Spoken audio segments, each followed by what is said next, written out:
Bonjour à toutes et à tous, bienvenue à ce premier numéro de l'essentiel.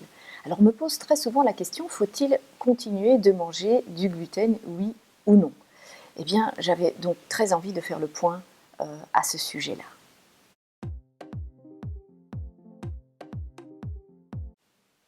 Alors tout d'abord, qu'est-ce que le gluten? Alors le gluten, c'est la fraction de la protéine insoluble dans l'eau qui est constituée de gluténine et de gliadine et que l'on va retrouver dans le blé, dans l'orge et dans le seigle.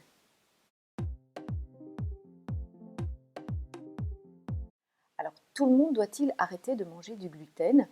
La réponse est clairement non. Les études semblent montrer que si vous excluez de façon injustifiée le gluten, eh bien vous allez devenir de plus en plus sensible au gluten et avec le temps, vous ne le supporterez pas. La deuxième raison, c'est que la plupart des aliments que l'on trouve sur le marché et qui sont sans gluten, eh bien, sont de piètre qualité nutritionnelle.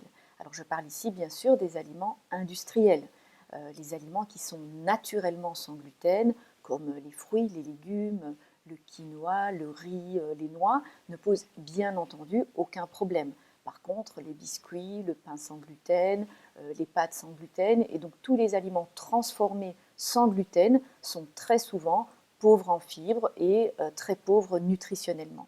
Et enfin, arrêter de manger du gluten augmente souvent la part faite aux protéines, ce qui n'est pas souhaitable.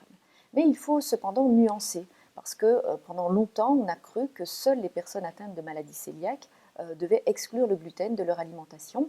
Aujourd'hui, on sait qu'il n'en est rien, qu'un nombre de plus en plus important de personnes sont hypersensibles au gluten sans pour autant être atteints de maladies cœliaques. Donc bien entendu, ces personnes-là devraient arrêter d'en manger. Et puis bien sûr, on peut aussi arrêter temporairement de consommer du gluten en cas d'inflammation intestinale ou après une prise d'antibiotiques par exemple.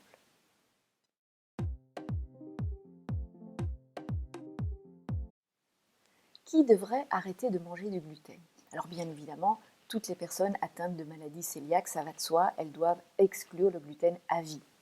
Bien évidemment aussi les personnes hypersensibles au gluten.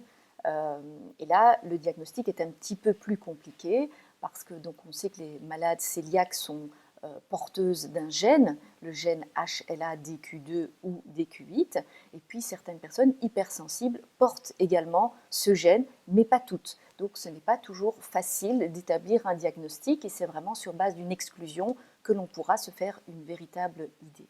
Alors, les personnes qui souffrent également d'une maladie auto-immune, comme une thyroïdite d'Hashimoto ou un diabète de type 1, ont aussi, je pense, intérêt à arrêter de manger du gluten, car on rencontre très souvent plus de maladies cœliaques chez les personnes qui ont déjà développé une maladie auto-immune. Et enfin, de façon temporaire, il semble également intéressant d'exclure le gluten si vous avez un microbiote déséquilibré, une hyperperméabilité intestinale ou si vous venez par exemple de prendre des antibiotiques.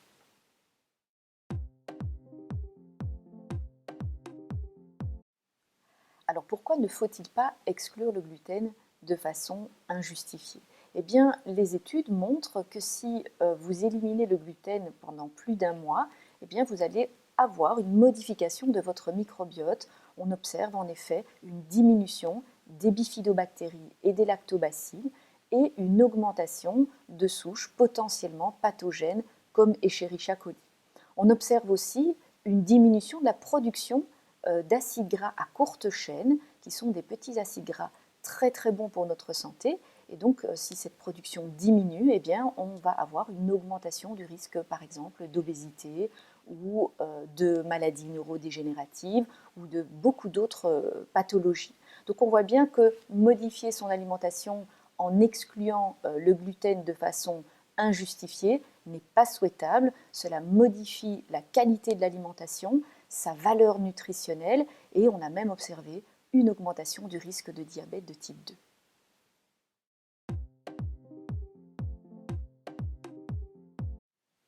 Que faut-il vérifier avant d'arrêter le gluten? Alors bien entendu, si vous n'avez pas une maladie cœliaque. Donc ce diagnostic se fait bien sûr avec un médecin, on l'a dit, c'est en général génétique et on observe une réaction du système immunitaire. Bien sûr, si vous avez bien diagnostiqué une hypersensibilité non cœliaque au gluten, également avec l'aide d'un médecin, vous avez tout intérêt à exclure le gluten qui peut du coup pour vous présenter un problème et faire des symptômes qui peuvent être digestifs ou extra-digestifs, comme des maux de tête par exemple, ou un sentiment un petit peu d'être dans le gaz. Alors peut-être avez-vous l'impression de ne pas supporter le gluten et en réalité êtes-vous sensible à autre chose que le gluten.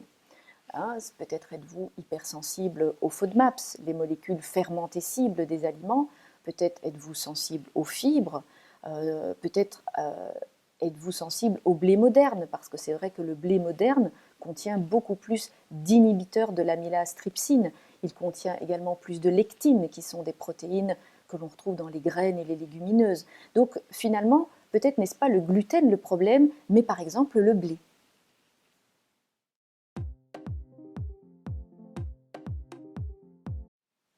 En résumé, si vous devez exclure le gluten parce que vous avez une maladie cœliaque, une maladie auto-immune ou que vous êtes hypersensible au gluten, faites-le avec des aliments naturels, donc des aliments qui ne contiennent pas naturellement de gluten et non avec des aliments industriels transformés sans gluten.